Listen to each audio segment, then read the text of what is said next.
Hey everybody, welcome into another edition of Make Every Second Count Live. Now, we don't have the intro tonight and we don't have the countdown tonight because Theresa here is having some issues with her computer at the moment, and that's alright, that's fine and dandy. But here on Make Every Second Count Live, we are here for you. We want to have a conversation and not just we want to have a conversation, not just make a presentation. So we ask you if you would please comment, like, and share this video out to all your friends and family, because this lady is going to teach you the easy steps to do anything you want. Well, I hope at least. But so I will let you introduce yourself and tell everybody who you are, where you're from, and what you do, and more importantly, why you do what you do. Okay, well, thank you everybody for checking us out tonight. I am Theresa Vermillion. I am the creator and founder of Lighter Life Coach, which is my coaching business where I guide women to learn to have a lighter body and a lighter life by challenging and changing their limiting beliefs and attitudes. I am from Cincinnati, Ohio. For those that are local, I am in Mason, which no, is really fun to be just right down the road from Jeff. And if you want the long version of why I do what I do, I'll give you the short version. It just felt like I was already talking too much. All right. I was teaching elementary school. I have a degree in education and teaching elementary school. And during that time, I got married and we started having kids and started moving for my husband's job. So then I had 3 kids and 4 moves, including an international move within 7 years. So I found myself very happily taking care of everyone else, but in that process, I lost sight of taking care of myself. So once the kids were in school and I felt like I could, get going again with something for me, I became a certified personal trainer so that I could get in shape. And I knew that I would love it as well. But I was at the bottom of my own to-do list, and I knew that if I chose this path, then I would be forced to walk that talk. And through the course of working as a certified personal trainer, I became a certified health coach just to keep that certification current, and learned a little bit more about coaching. I've always been a good listener and been intuitive and been able to connect with people, but by learning these coaching techniques of active listening and reflective listening and just all of these things. And then I also had these really intimate conversations at the same time with clients and friends with women that were, within my peer group. And it was just, there was a lot of women that were out there just crushing it and doing amazing. But yet when you had that really private conversation with them, they would confess that they just felt like they weren't doing anything very well at all.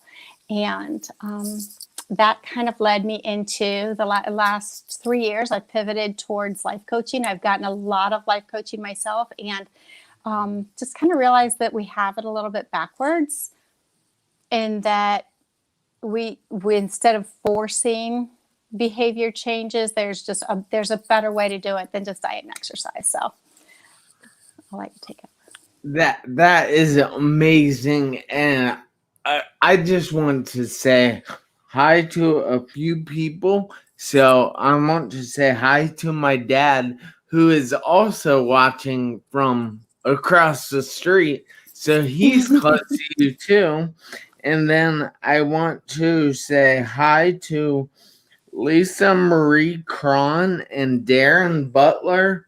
We hope you guys are having a great night. And I hope Heather is watching as well, Darren. So we hope that everybody out there invites people to watch this video and shares this video out. That's what I was doing here on my phone. I was inviting people and more things like that. And we're live on Facebook and YouTube every Tuesday night.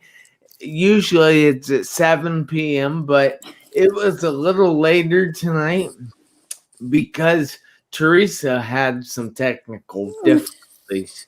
So we But we thank were you so learning. much, Theresa. And all right, we're gonna hop right into the show here. But I know that a lot of people struggle with losing weight, and Mm. they go from one diet to the next diet, and they get interested real quick, like in going to the gym, and then they lose interest right away. And why do you say that people do that, and what can you tell people to help them keep that motivation up? Well, I think you're right. A lot of us do have health goals, and I think that's super important to keep in mind. And then when that happens, when you drop off of that new habit, what tends to happen is people beat themselves up a little bit, right? They're like, oh, I need more discipline and I'm just not motivated. And a lot of times it's because we're not seeing the results as quickly as we want, which is kind of a cliche a little bit. What is also happening is if we mess up once or mess up a little bit, sometimes we have that all or nothing thinking. We're like, well, that's it. I can't stick to anything. I might as well quit now. And so it's almost, sometimes it's that fear of not being able to be successful that if we figure if we quit and give up, then I can't fail. So That's a pretty good way not to fail. But I will tell you and everybody out there that winning requires fail. It mm, requires you to fail. Because you learn so much from failure. And you learn so much from those attempts at, well, it's not really failure, because unless you quit, you're not really a failure. It's more failing, but you learn from each time that you fail. And by failing over and over and over again, you will learn how to do things in a better way, or you will take something away from it that will help you in the long run. So, um, is there like what else do you help people out with? well, a lot of people, when they want to get healthy, sometimes we're not always clear on our reasoning, right? We just know sometimes, like we talked a little bit about, like if there's a health scare, like they're gaining weight, they're getting pre-diabetic, or at risk for cardiovascular disease. That's still external motivation, and what we, and then it's all, we're told it's diet and exercise, move your body, burn the calories, count your calories. And there's so many fads out there and new things and gimmicks and ways to try.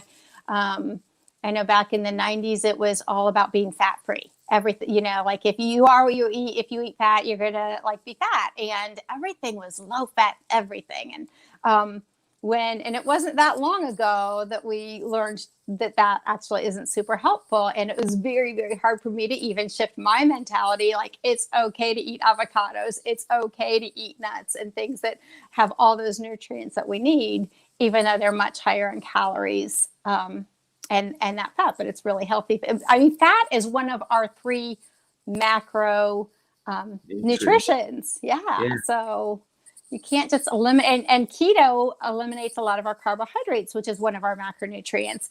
So playing with the body's physiology just isn't a great idea. We are created and made to in fact, I'm impressed our bodies do so well with what we do to them. And then, we do it. We try these things that just aren't sustainable. They're just too difficult. We're feeling deprived. We're feeling hungry. We feel like we can't maintain it. So even if you are successful on a diet with even if it's a fad diet, or, and there's some of them out there really have great intentions, and that's awesome. To get you to eat clean. I did Weight Watchers for years. I learned a lot doing Weight Watchers. I learned a lot about how to eat healthy. and how not to eat healthy. It also was a lot of studying on my part. I took classes and I study and I read articles and talk to That's other good. experts in the area. So then what happens, right, when we can't maintain this state of deprivation, we are hard on ourselves. Like I said, we beat ourselves up, or I don't have discipline and I need more motivation and I need accountability. That's a big one that is coming up. And really what we're doing is self-sabotaging anyway. That's great advice. Now, I want to take another second here and say hi to Kathy, to Rhonda, to Jamie, to Nicole, to Sarah, to Amy, and well, I don't know how to pronounce that name, so I'm not even gonna try. Sorry to offend you, but I don't want to butcher your name, so I'll leave that to somebody else. And then, all right, so man, Nicole here says that her mom has done Weight Watchers for years on and off. So, what would you tell somebody? Say they got on a diet that works, and because let's face it, pretty much any diet will work. It's just sticking to it. It's just that people don't want to follow a diet because, like you said, they beat themselves up over a diet. So how exactly can you get somebody to stick to it? Okay, great question. Now, hang on tight, because I'm going to take you down this curvy road that not many people go down. So what happens with diets like Weight Watchers and other diets, they really are based out of fear mentality. They're based out of a scarcity mindset. And especially as women, we're kind of given this message, like if we're not a certain look or a certain size or a certain age, that we aren't worthy. And that simply isn't true, that we need to be a certain size, or a certain weight, even number on the scale. So with Weight Watchers, I mean, they do weigh you every week. And I mean, if you have a goal, a weight loss goal, it's good to measure it. But here's what I've learned, Jeff, over all of this time is like Weight Watchers is trying to change behaviors, right? We have a behavior, we don't like it, we want to change it. And behaviors are a lot of our behaviors are habits. Is brushing your teeth as a habit, but so is staying up too late at night. And so we try and change those. We just force our bodies into it. And what's happening is we're out of alignment with what we think we really want. We have these belief systems in our heads. And I didn't know that we had these belief systems until pretty recently when I started getting coached myself. So we don't realize we have these belief systems, but we have them, right? We're told things throughout life. And this isn't like some of most of our belief systems do come from our parents. They come from the outside world. We're taught them in one way or another. That doesn't mean that they're bad or good. We want to kind of remove judgment from that, right? But if your mom always told you, well, we're just a big boned family, we can't really lose. We're just always been overweight. Well, that becomes part of your belief system.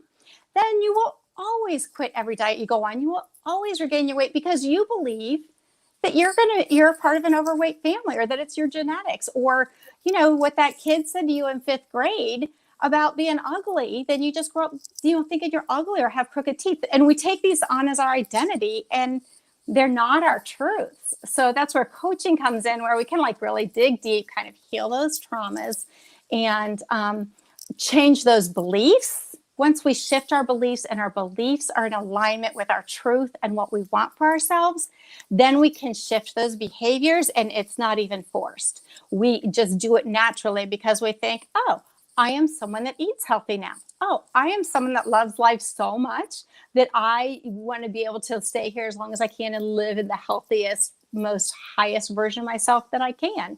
And those behaviors then automatically line up with those beliefs. And it's not forced. It comes from a place of love, because we have to learn to love ourselves again. We didn't even know that we didn't love ourselves, but that turns into issue. And then it's from a place of love and not fear. And it's a place from abundance and not scarcity. And it's fun. That's amazing. Now, I know we talked yesterday on the phone, and I mentioned to you that each and every day that I wake up is a great day. As long as I don't die during that day, because let's face it, if I die during the day, that's probably not a great day. But every day that I'm alive is a great day. And I don't take anything for granted. Now, I go to the gym usually 5 to 7 days a week. Is that something you suggest for people? Is exercise a good thing for people? Absolutely. We have to move our bodies, but again, it's like that doesn't mean you have to go to the gym 5 to 7 days a week. Moving our bodies helps us move our energy. So when we are feeling stuck, or we are feeling in a struggle, or we are really mad at our kids or our husbands or that teacher or that driver that just cut us off, or what that person said, I mean, that's real life, right? It is great to be alive, but things happen, So learning to shift that energy is really going to be pivotal in, like you said, staying in that energy and staying in that choice of, this is a freaking awesome life. I'm going to try and enjoy every minute of it I can. But what happened to what just happened in traffic? So, so moving our bodies moves that energy. Is a great way, even if it's just turn on some happy music, or go journal, or walk around the block, or pet your dog, or get up. If you have a job in an office where you find yourself, or anything where you find yourself sitting more than you think is healthy, get up at least once an hour, move your body, take a walk around, do lunges, do squats, moving your arms overhead. As adults, we forget to move our arms overhead, and that feels really good too. So moving that energy is super important. Here's the key. If you want to go to the gym 5 to 7 days a week, you have a fun time with that. If that's not your jam, that's okay. The most effective exercise you can do is the one that you are going to do. So if that means going on a walk every day for 20 minutes, I think it is at one of the government agencies, the Center for Disease Control, perhaps says adults need a minimum of approximately 30 minutes of exercise most days of the week. So by that, they mean 5 to 7 days. You can get a 2 15-minute walks outside is nice. Now, like I said, we're in Cincinnati. We've had a couple of very gray, cloudy days. Those are a little bit harder, but we can find something to do. There's always something you can do. Yeah, you can go to the gym. You don't have to, just like she said. But if you're me, you go to the gym. But you mentioned something in journaling, and that's a great segue into me advertising a little for myself. Now, this is my book. It's called Make Every Second Count, a 1,500-hour journal, and it is designed for kids 11 through 19 years of age. But I am out to prove that it will work for each and every person. So I want each and everyone to try it out. Now, the nice thing about my book is it's like $16 on Amazon. And, I'm going to be nice. You can actually download the first 7 days of that journal for free. Completely free. Just give me a little bit of information about yourself, and you can get that at www.jeff Marconette, Marconette, Junior, JR.com/journal. And you can you can download it right there. Now, Jacqueline just said that I'm going to buy it right now. You are amazing. So thank you, Jacqueline. I really do appreciate that. And wow, you just That's blew my awesome. mind. So that's my journal, and my journal is designed for you to do every day for 9 weeks, and that's why it's called 1500 hours. And it will help you gain perspective on life, help you live a life more grateful and abundantly, as you say, and it helps you gather those long term goals in life. So it's pretty awesome. And I just had to advertise that. Yeah. So now we will get back to the show. And I all right, there all right, we discussed last night that this stuff will work for anything. So, but how exactly is it going to work and help somebody who's trying to do something that they've never done? Will those limiting beliefs hold them back? They could. They It could. could. It could. Um, Usually, I mean, there's a lot of fears in our heads that we don't realize that are there, that aren't realistic. Okay, so let me explain it to you this way. We have these primitive brains, right? That back when a long time ago, before we evolved, after we evolved, but before we became like civilized the way we are now, we had like three jobs, right?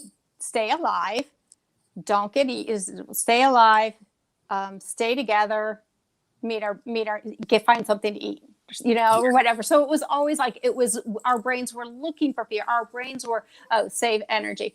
Our brains were looking for ways to protect us. So now we have these evolved from prefrontal cortex. I don't, that our brains that can think and can feel and express emotions. And so we've got part of our brain going, don't do anything. We have to stay safe. And the other part of our brain going, I have this really cool idea, but I might fall flat on my face and be really embarrassed. And so, we kind of shift in and out of this. And so it does that with eating. Like, I really want to get healthy. And then the other part of your brain is going, yeah, but what's your boyfriend going to say to you? He thinks by you being fat that other men Well, aren't I looking don't at have a you. boyfriend. So you might have these beliefs in your head of why losing weight might not be a good idea. My best friend is going to hate me if I lose weight, because that's one thing that connects us, is being overweight together. So there's these ideas in our head that aren't true, but we don't even realize that they're just thoughts. But we don't realize that they're thoughts, but we give them value, we give them meaning. And so that could get us stuck or keep us from wanting to lose the weight or be that successful, healthy person. Because it does feel good to look good. We are made to Yeah, it does. appreciate beauty and look good, and it does feel good to look good. It feels good to feel good. It doesn't feel good going around overweight. I have to agree. So yeah, it's not that you don't want it. Don't ever let anybody tell you you don't want it bad enough. That's not true. It's not true. But what I've done is I've created this 5-step process, this 5-stage process. It's not even steps because it's not necessarily linear, where you would first just discover what it is that's going on. What have you tried? What is not working? What are your struggles? What are your beliefs? All right, You have to cut me off.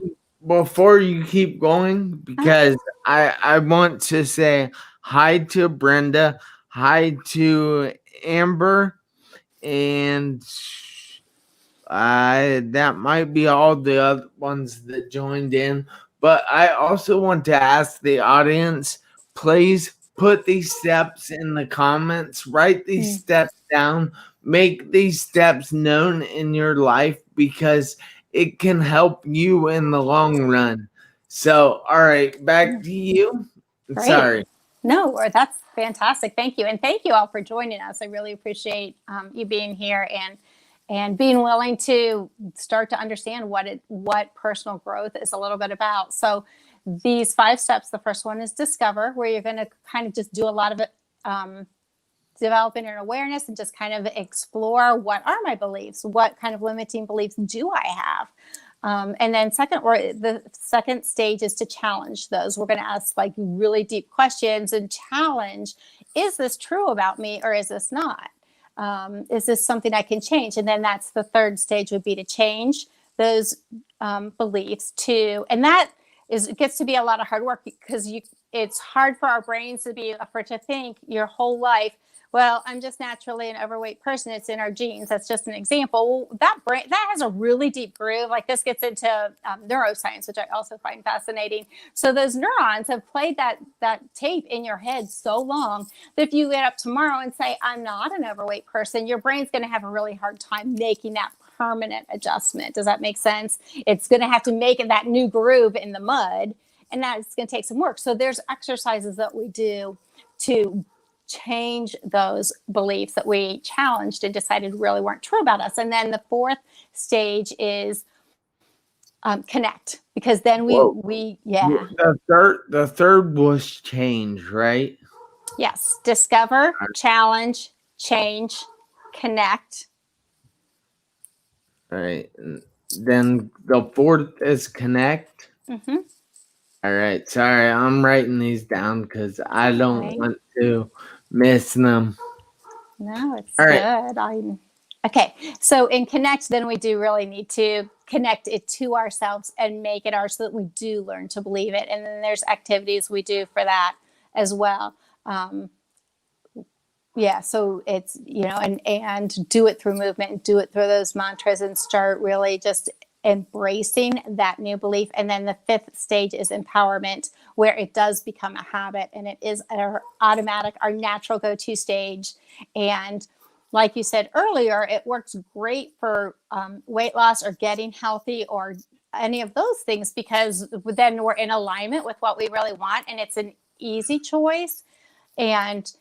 But it also works with everything else in life. If you're like, okay, that person just cut me off in traffic, they're a jerk. Is that true? No. Like, does it matter? Is it going to matter in 5 minutes? No. Shift that energy. It's fine. No, we didn't. Yeah. I always say that it all right, since my mantra is make every second count, and since that seems so tricky to people, and I don't understand that, but you see, you're allowed to have bad seconds. You're allowed to have bad minutes. You're allowed to have sad minutes. You're allowed to have angry minutes. It's But called being human. yes, you do not have to let that go on throughout your day. And that is a big part of make every second count, because it's not really that you have to make every second count, because we know there are 86,400 seconds in a day.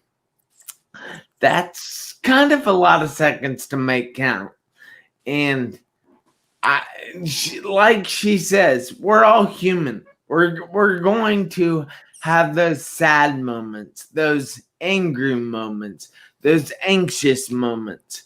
But you do not have to hold on to those for any more than that moment. That moment can be seconds, can be minutes, but then just let it go. Then it's gone. Just dust your shoulder off. Let it go. That is a big part of make every second count. You're absolutely right. So what would you say is the easiest way to get down and discover your limiting beliefs? To discover your beliefs, you really have to pay attention to your thoughts, because we have, like, how many thoughts are flying through our mind at a time. A lot of them we don't even realize we're having them. Some of them, and thoughts are habits also. I'm learning this. I'm like, oh, this is fun. Because if you, like, going back to that example I've been using, if your thought is, well, my family is just all overweight, then that's a habit for you to always think that. So you have to go back to the beginning again and find out what that belief is that's creating those thoughts. And that's really kind of the beginning of the work. And then because then sometimes our thoughts create those feelings, right? If your teenager comes in from school and doesn't say hi to you, just goes up to their room, and then our brains will make up stories when we don't know what's really going on. And so, and I mean, this is just an example. I'm not even sure who's watching, if there are people that have kids or they're young singles. This isn't going to make much sense to them, or maybe they're the ones who are coming in and not saying hi to people and just going straight up to their rooms. And so as a mom or a parent, you might sit there and think, oh, well, they're in a really grumpy mood, or they're really rude, or they have a bad attitude. And none of that might be true, So we need to pay attention to those thoughts of, and then we can shift that energy. We can just change that thought. Be like, oh, maybe they had a bad day. Maybe they just need time for themselves. Maybe something happened that they're trying to work through, and just be happy to see them when they come down. So we always have that choice of how we're going to think. We always have that choice. And going back to the feelings part, because then those, we can get really in a bad mood if we're like sitting there thinking about a really disrespectful teenager, and then we find ourselves in a really bad mood. So then we sit with those feelings. And I appreciate what you said so much about, because we're going to have those. And I think what happens is, this is like something I like to geek out on too. So thanks for sticking with me through this. At some point, for most of us, we're kind of taught not to feel our feelings, right? Stop crying. There's no reason for you to be crying. What are you in a bad mood about? And again, there's no judgment. That's just how life is. And so we learn to just push down our feelings. And those are just like, quick examples too. It gets so much deeper. And what I've learned is, if you pause and this is too another thing that sabotages our diet. Sorry, I know I interrupted myself. So we have those bad feelings, and what happens is we don't want to feel awful. That that really hurts my stomach. But we don't realize it's hurting our stomach, or it hurts our heart, or we just get tight in our throat, or we had very stressful day. Like, I don't know, something happened at work, and you're just very stressed. So instead of feeling that in our bodies, we go to the refrigerator and get food to numb out, because we don't want to feel uncomfortable. We don't want to be in pain. And so, and anything can trigger it. A lot of times social media triggers it and we don't realize it, we think social media is fun and we're connecting or watching our show and we're vegging out, and we don't realize there was a commercial about wine. We just know that we're at the refrigerator pouring a glass of wine, or that something made us feel uncomfortable in our bodies. So we're going to go figure out a way to not feel uncomfortable in our bodies. And instead is what we can do is go, that's weird. I'm feeling kind of funny. What made me feel that way? Or sometimes right away what that thought was, or what that trigger was. Like, did you see what she posted on Facebook or Instagram? Oh my gosh, she totally copied my thing. I cannot believe she did that. We are over as friends. But instead of feeling that anger or journaling about it or moving our bodies, we're going to go eat, or we're going to binge on something else, whatever and don't get me wrong, you can binge at the gym too. You can numb yourself out with too much exercise and things like that. So that's where we can catch it and kind of feel that energy, let those emotions move through our bodies, and then we can make those other choices about what we really do want to put in our bodies, not just try and numb out the pain. That's awesome. So, all right. Do you happen to have any suggestions for other people that are dealing with something in their life? Say they're trying to lose weight, because I know that Brenda, who is here, said she is trying to lose weight now, and she says I'm working on my weight right now. So what would you suggest for her? Well, good for you, Brenda. It's I would probably like a conversation. What are you doing? What's working? What's not working? Where is the struggle? What's your motivation, or what is your why? Because motivation comes and goes, and it's not our fault. It's not We're not meant to be that way. And then I would, yeah, please feel free to reach out to me. You can find me on Facebook as a great way to find me, and then let me know if any of this makes sense with you. And we do need to move our bodies. We do need a plant dense diet, as far as if we can reduce added sugars, reduce processed foods, and make it a very nutrient. That's why we say plants, because plants have so much nutrition in them for very few calories. And then also, movement is great. And then like writing things down brings a lot of awareness to what we're doing. Those are like my first 5 steps. Like, make sure you're getting sleep. Make sure that you are, you can write stuff down. And again, don't go back to, like, you don't have to count your calories. You don't have to measure serving sizes. Just write it down if you're going to eat it, because that just raises awareness. I know that's kind of a Weight Watchers thing too. Again, it doesn't like deal with the emotional part of eating, because what's happening with our diets when we struggle is there's usually just something like, I can tell you what to do. I can tell you to eat boiled chicken and steamed broccoli and go to the gym 5 to 7 days a week. If you hate broccoli and hate going to the gym, that's not going to work for you. But usually when we've tried things and we struggle to be successful, it's because there's an underlying issue. And that's really what we dig deep into when we work with me and work with my programs, is finding that, working through those underlying issues, not just finding them, but then solving them. And so, but for Brenda, yeah, like, keep going, keep trying, find what works for you. Artificial sweeteners are more dangerous and unhealthy and more fattening for you than regular sugars, because they just mess with your hormones and your whole endocrine system, and they actually can cause you to gain weight. It's amazing what our food does to us. I want to say what they've done to our food, but yeah, also high protein. Make sure you're getting all of your macronutrients. I wouldn't, if you want to do, like, again, I'm not big on like the gimmicks or the fads and things like that. I know some people have some success with them. We want to be able to maintain it, though. We want a lifestyle change. I know that sounds so cliche also. What else? Am I answering your questions? Is this helping? Can you give us a... No, you're doing fine. But I would like to say hi to Greg, to Adam, to Darren, and to Madison.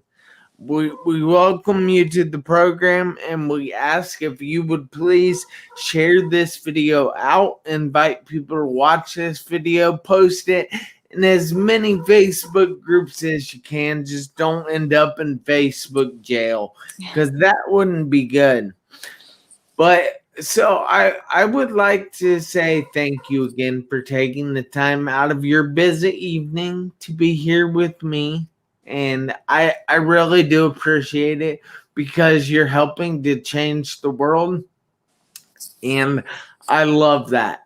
So is there any other way besides Facebook that people can find you? Yes, they can go to my website. Thank you for having me. It's been absolutely my pleasure. Thank you, everyone, for being here that joined us tonight. If I didn't answer your questions, please reach out, or if you want more information, I'm happy to help you. My website is lighterlifecoach.com. Lighter Life Coach is the name of my business. And you can also reach me at Theresa@lighterlifecoach.com. Email me. They can find me on Facebook. I am on Instagram. I'm on LinkedIn. All What am right. I And on? What am I on Instagram? I'm trying to remember my Instagram handle. but after the show, if you could put your contact information in the comments, and that Gotcha. way people can get a hold of you. And I just want to say thank you to everybody that watched with us, and Yeah. thank you for everybody that asked questions and typed in something. Hey, if you only typed in the letter H, you're all right. I still love you. But thank you so much. And everybody have a great night. And you, Theresa, and everybody else out there have to do me a favor. You have to make every second count. Why? Because you never know when the seconds are going to run out on your one life. So, oh, wow. I wanted to say hi to Marilyn too. And hi to Leah. So, you guys have a great night. And Marilyn says, thank you, Theresa. So, My pleasure. Thank I'll, you. I'll see everybody back here next Tuesday night at 7 p.m. Eastern.